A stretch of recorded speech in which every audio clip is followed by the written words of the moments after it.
welcome once more to the Electoral Commission. We'll be giving an update on results counting. Without much ado, I'm going to call my boss, Chief Electoral Officer Mamabolo, to take us through the process. Thank you very much, and good evening. We are just about to conclude the results collation process. At the moment, 96.6% of all voting stations in the country have declared results. The following provinces have already concluded: Mpumalanga, Northwest, Northern Cape, and the Western Cape. The province still with a bit of work to do is Gauteng with 433 voting districts to conclude. This has been a mammoth task, a mammoth responsibility. However, it gives us pleasure as the Commission that we are about to conclude what the Constitution demands of us. We will work throughout the night still today to ensure that we do not go to bed, back to bed, without concluding the process. It is our expectation that by midnight we would have concluded the 779 voting stations still to capture. On our part, on my part, really, I want to thank the media contingent that is here, that has journeyed with us during the course of the last few days. It has not always been an easy interaction at times, but one that was necessary in its robustness. And as we are about to conclude, my last word to you is that let's keep it up for South Africa. Thank you.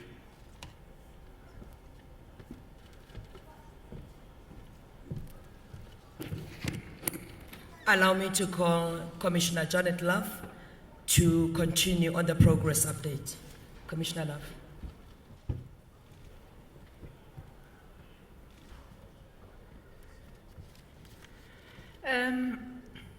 The Electoral Commission will receive a list of 1,020 voting stations from the Statistician General, which will form the sample for an independent technical assurance process that looks at the Section 24A voting. This list of the 1,020 voting stations will be made available to political parties as soon as it is received later on this evening. The Electoral Commission would like to express its gratitude to the Statistician General and his staff for the assistance which it has agreed rapidly and without hesitation to provide to us in the service of our country. The Electoral Commission further welcomes the findings of a number of international and domestic observer missions that have endorsed our elections as free and fair and broadly reflective of the will of the people. We would also like to thank the South African Police Services for the rapid way in which they have acted against voters who have alleged to have voted twice or have been attempting to vote more than once. To date, 22 persons have been arrested.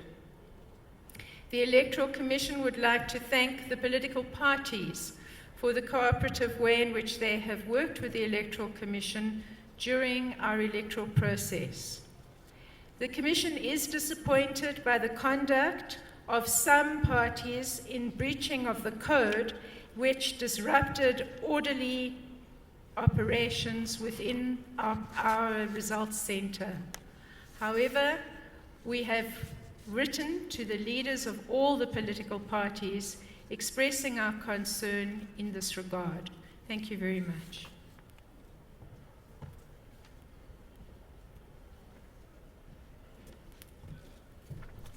as we continue on the progress update for today, allow General Masemola, Deputy National Commissioner of the Police, to come and provide an update as well.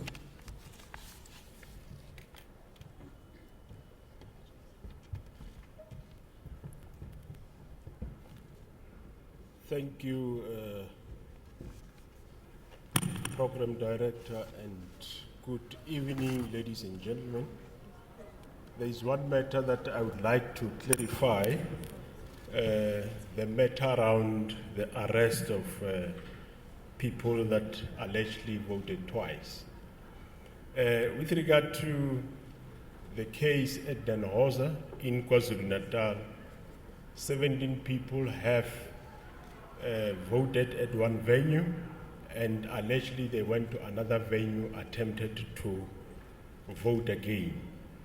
In the process of them wanting to vote, the presiding officer did ascertain from the voting station where they are registered whether they have not voted, and it was discovered that they had voted, all 17 of them, and she reported them to the police. They did run away, of course.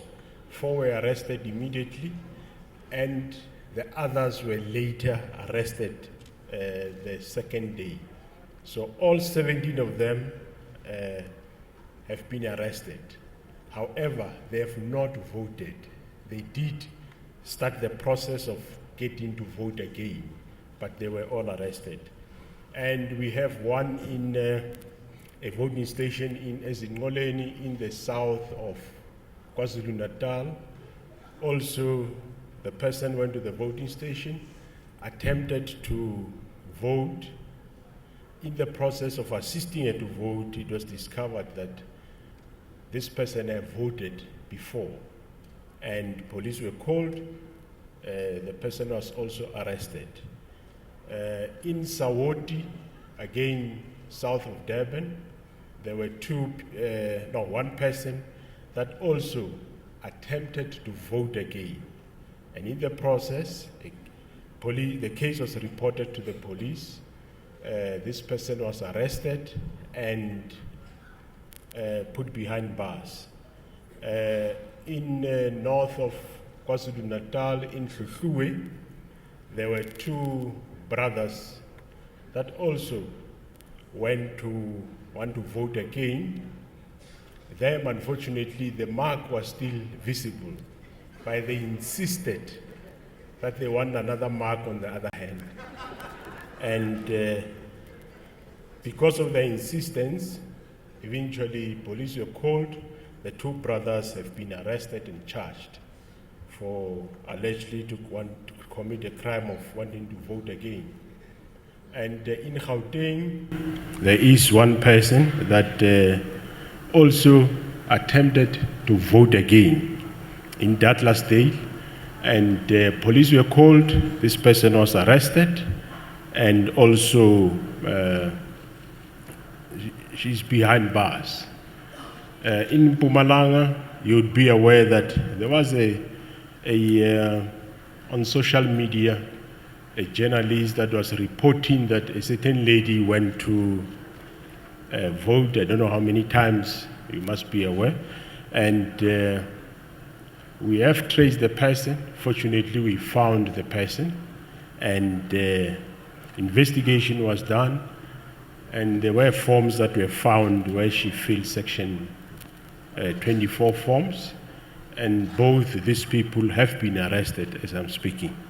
So I just wanted to update on those specific cases.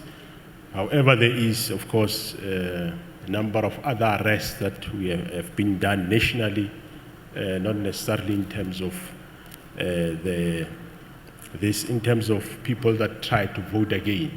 I must say those that we have arrested, to put the record straight, all were in an attempt to vote again, but they have not succeeded. Thank you very much.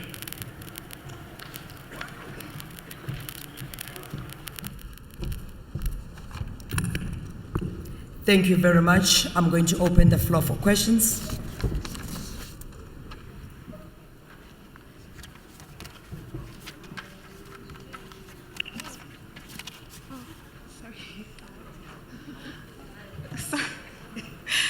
Good evening, everybody. It's Natasha Puri here from SABC News.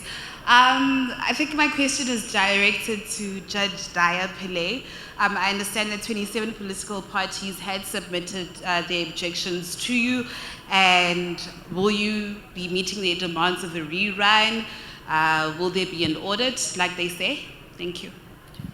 Hello, Mahlatsi from EWN. Can we have a concession from the IEC that your safety measures are not enough to prevent people from voting more than once? And I ask this because in the past 3 days, the stories has changed, but now with the people arrested, there are people who voted, their ballots ended up in the ballot box, contaminating those ballots. Can we have that concession?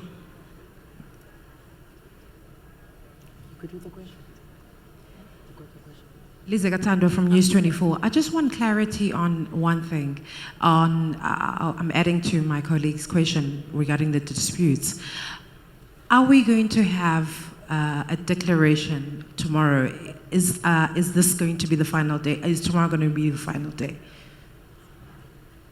I'm Ranjini Munsami from TISO Black Star. I'd like to find out the methodology of the audit process. How did you choose the 1,020 voting stations to be audited, and how are they going through the process of verification? Thank you. Marianne Merton from the Daily Maverick. A follow-up question directly to that. What will happen to the list of 1,020 voting stations? Have you done the audit there?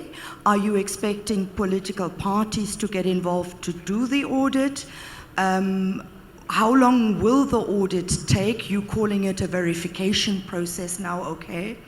And have you made any findings? Have you received findings from the Statistician General on this 1,020 voting stations? If you have received a finding, what is it, please? Thank you. Can I only take the last question to allow the panel to respond? Good evening. Sipho Kekana from SABC Digital News. There has been a lot of talk and reports around the credibility of these elections and the integrity of your processes.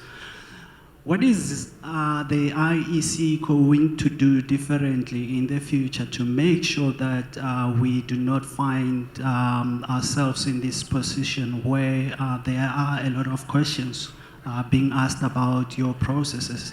And secondly, you have a voter's roll, you have a database where you have all the people that are registered to vote. So, but when it comes to elections, there seems to be a very conscious but questionable decision to go manual. And what is the rationale behind that? Because it also raises a lot of questions, because it would seem it is convenient to a certain agenda. Thanks. Thank you very much. Let me allow the panel to respond.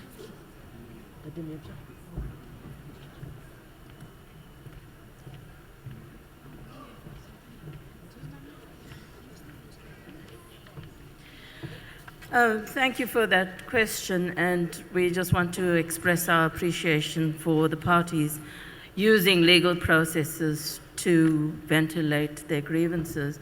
On that question of the 27 parties who have lodged or initiated a legal process, our lawyers are busy with it, and in due course you will be informed of how that process unfolds. For the time being, it's sub judice, and I hope you will exercise some patience to enable us to look into it. Thank you.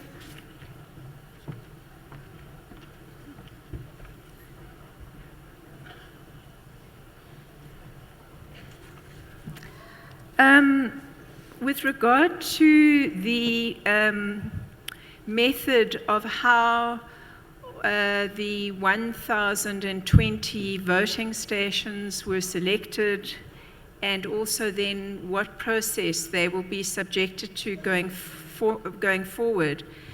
It is an independent process. What we were able to do was to provide the Statistician General with the full voters' roll, with the full system of the VDs, and they then applied their various methodologies to come up with what they regard as an appropriate sample, which is the 1,020 voting stations. So the basis for that, and why they selected one and not the other, is not something that we can answer. It's something that the Statistician General would be willing to, I'm sure, engage on now that we've had the opportunity to brief the political parties. There's a lot of terminology that is used, and I think it means different things to different people. Even in the course of questions, words like verification and audit and so on have been used. And for some people, audits, people like me, audits are very much to do with money, and clearly that's not the issue that we're looking at here. And I think it's for that reason that we really have tried to quite carefully craft what it is that the Statistician General has agreed to undertake and what he's been asked to undertake. And I just want to repeat, it's a sample study that is an assurance process for the purposes of the Commission. I hope that clarifies. But as I say, the further information about why and so on with regard to the process. There was then a question, well, has the Statistician General yet made some findings? No, that has not happened. What has happened is that the sample has been defined, and the information that is required by those working on that sample is being provided as requested and in as comprehensive a way as possible. The issue about the manual nature of the process that we use in relation to the voters' roll, I'm not completely sure that I understood all of the aspects of the question. But just to assure the person who asked the question, the process that we are using on this occasion is no different to the process that we have used all along. We have a voters' roll. Yes, it is captured electronically for the purposes of review, for the purposes of updating and so on. But when people go to a voting station, it has always been the case that the voters' roll has been printed, and then as people present themselves with their valid IDs, they are marked off manually onto that voters' roll. There are, as has been observed in previous occasions when we've engaged with yourselves, various other systems that are at play in other parts of the world.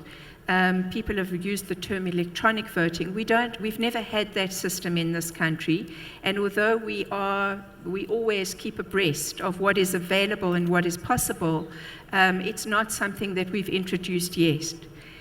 Whether or not, because that was another question, we would do that or anything else differently in the future, I'm sure that we will, as we usually do after national election processes, reflect on a number of things, and that may well be one of them. But certainly part of that reflection will obviously have to involve people who are in the legislature. As you all know, we don't make the laws.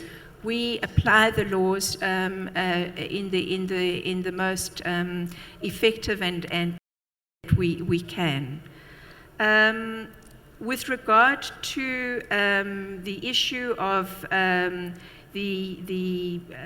think the word that was used in the question was, would we make a concession? Just to about people voting twice. Again, I hope that I understood the question well. But as things stand at the moment, we do have indications from a variety of people that it is and I'm using the term theoretically, it's theoretically possible for people to vote more than once. That is the allegation or the claim. We have understood why people are saying that in their view it's theoretically possible. And I suppose that goes to the question that was asked about would we do things differently and consider things a little bit together with the lawmakers, consider how adjustments can be made. But the reality is, as we are here now, and as you've heard from the South African police services who have done the investigation of all of those incidents that we have followed up, where we've been provided with specifics. Although attempts have been made, those cases that have been concluded, the finding has been that there was not yet any evidence of successful double or triple or whatever voting. And I think that's all we can say. Whether or not it's possible, theoretically it's one thing, and I think that goes to systems. At this stage, we have no direct evidence that that has happened. We've asked, of course, and continue to ask, for very specific information to be provided, and we have committed, as we've done, to following up each and every specific case, both in terms of applying the rule of law, but also in terms, obviously, of an investigation. And should we receive any specific information, we'll follow up accordingly. Thanks.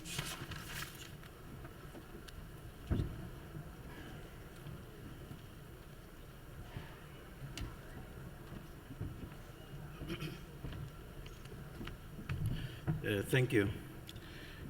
The questions that have been asked is whether we'll be declaring the results.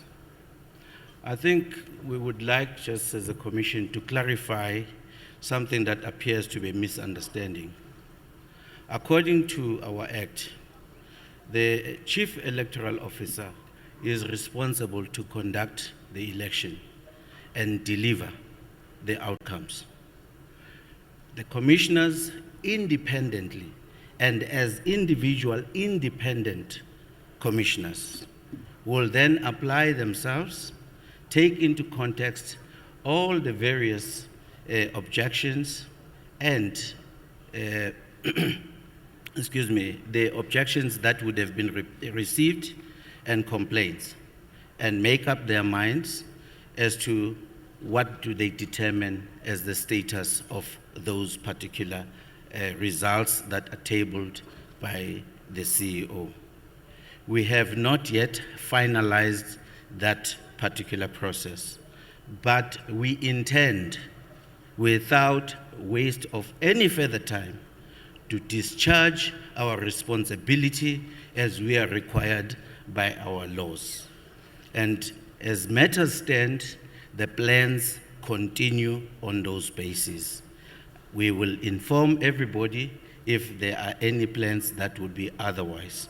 But our plan is to make sure we discharge of our responsibility.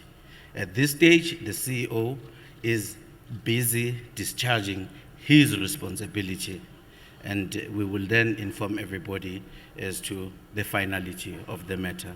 But we don't intend to hold the country back from doing what we have traditionally done, declare the results as soon as we as commissioners have satisfied ourselves, taking into consideration what is prescribed in the Act with respect to objections and any complaints. Thank you.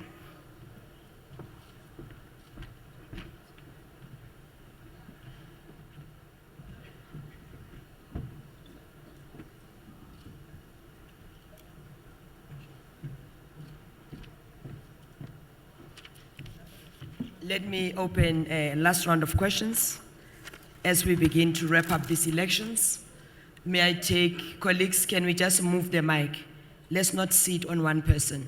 If you have had an opportunity to ask a question, allow others to do so. Good evening, my name is KYK NOU from Independent Media. I'd like to know whether or not the independent audit was canvassed in the PLCs. What was the overriding sentiment to the independent audit? And are all political parties partaking in those meetings? Thank you. Good evening, Aldrin Sampier from ENCA.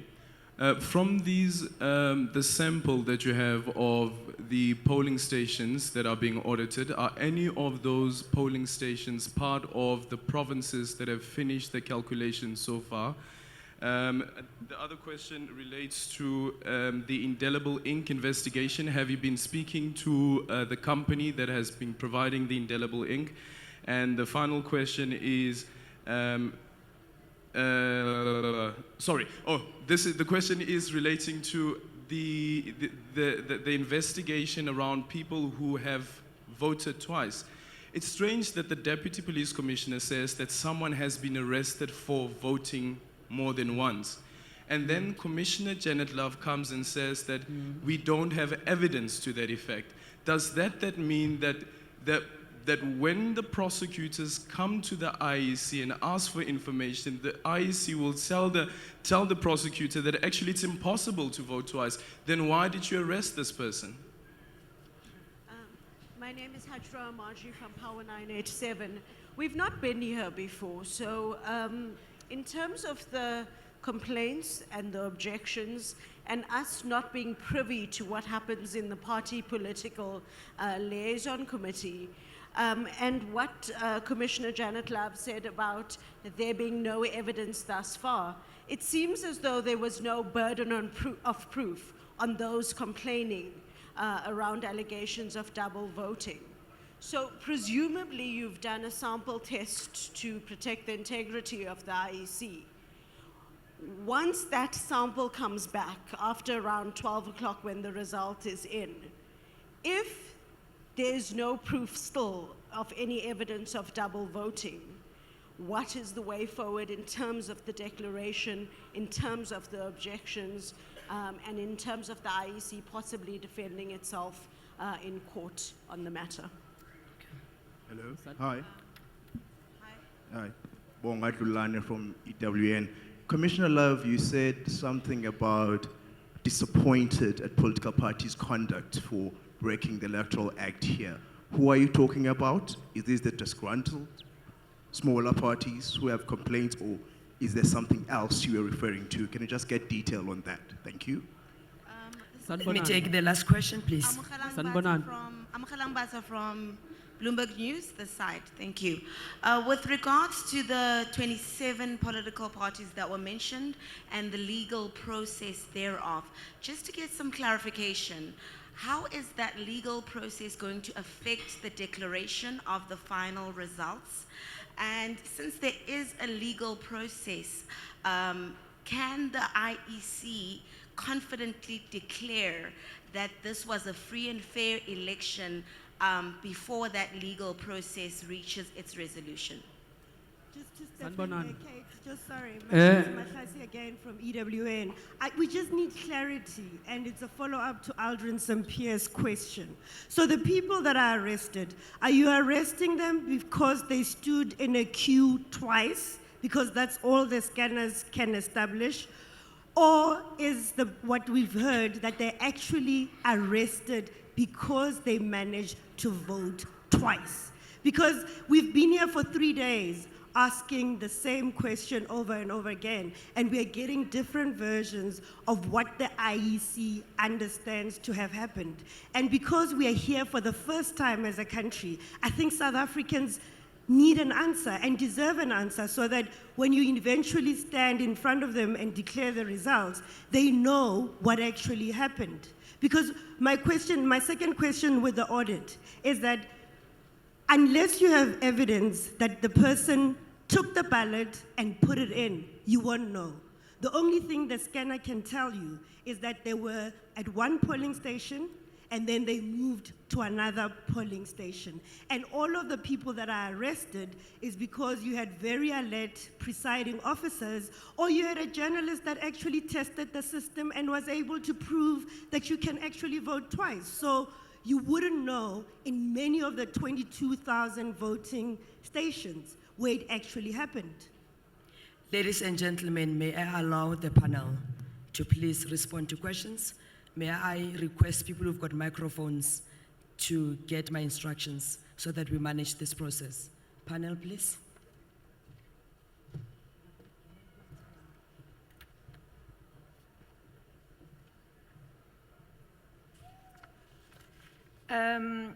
The question was asked by Kaya with regard to the PLC, with regard to whether or not the sample study would be was discussed, and what the views and so on were.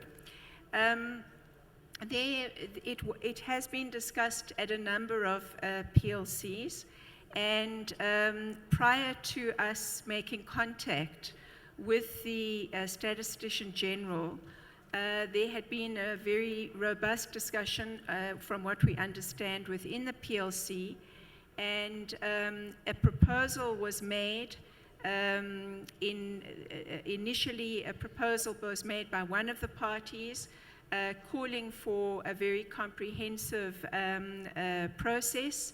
And then a proposal was made by another party to say that is something that they would not suggest, and instead a sample study. And then a discussion happened within the PLC about a sample study. And in that meeting, before we took up contact with the Statistician General, there was agreement. Subsequent to that engagement, outside also of the PLC, there have been various other opinions expressed by some of the parties who were in the PLC, and some have distanced themselves and asked for other things. So beyond telling you that it's been the subject of a number of discussions of the PLC, it's not very clear what else to say. I think you'd have to engage with different political parties to see why, if they did change their minds, why they changed their minds, and so on. With regard to the indelible ink, we have caused a study to be done, but I'm going to allow the CEO to deal with that question, because that is something that he has been dealing with. Okay, I'm putting together a few questions that have been asked in the earlier round as well as in this round. And maybe I wasn't clear before, but let me try and be more clear. In the Electoral Act, it is a crime to attempt to vote more than once.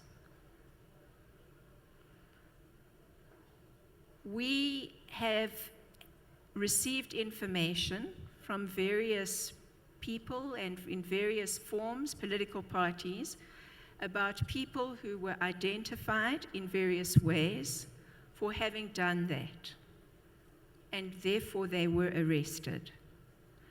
The arrest caused the South African Police Services to conduct an investigation, obviously with the assistance of the voting stations that were impacted in those cases where we have had specific information.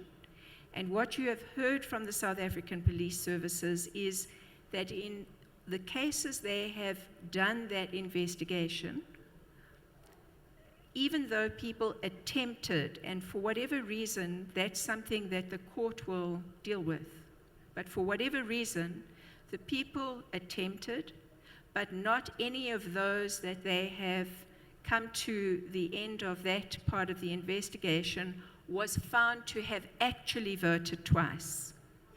I hope that's clear.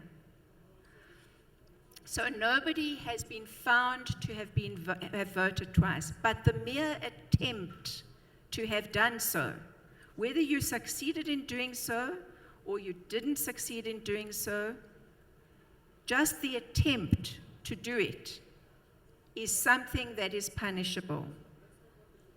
He's quite willing to be asked, and he will speak again. He will speak again, so we don't have to have a dialogue. But I'm just answering the question that was raised with me as to what did I mean.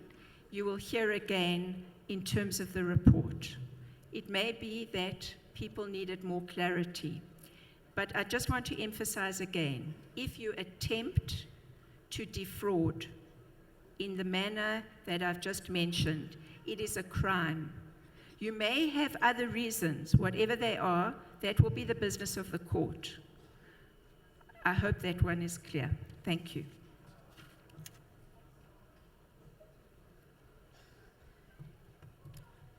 I'm going to call General Masemola to come and repeat his report.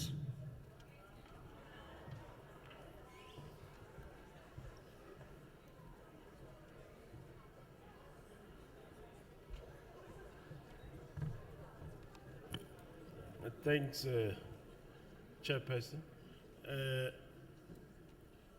With regard to the case I mentioned at Mpumalanga, what I said is that the person claimed, I'm sure you have seen it on social media, the person claimed to have voted twice. We followed up, we arrested both the one that said he sent another one to vote. So that claim is under investigation. That's what I said. The other 17 and I think 20, I think I explained myself very well. There are those, I'm sure, that are on social media still claiming to have voted more than once. We are still looking for them. We plead with you, assist us in identifying them so that we can have more work with them. Thank you very much.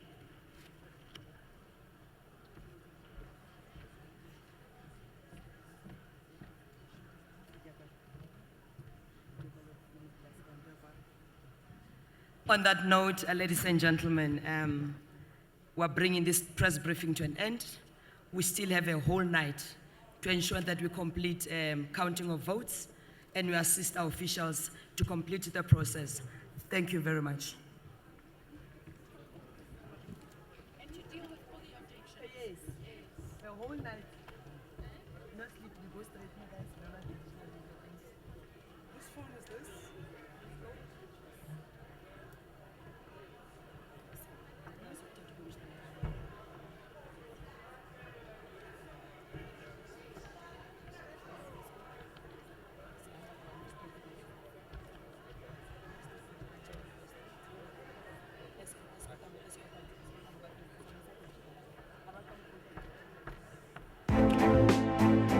Ramaphosa lokufonelayo uvotele mina.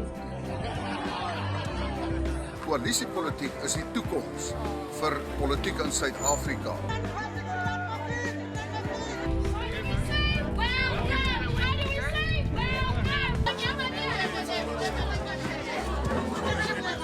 Cool but not wet. We can sort out the drought afterwards. Baie ongelukkig. Omdat ek dis teen my geloof om gemerk te word soos 'n dier. En nou maar as jy dit nie doen nie, mag jy nie stem nie.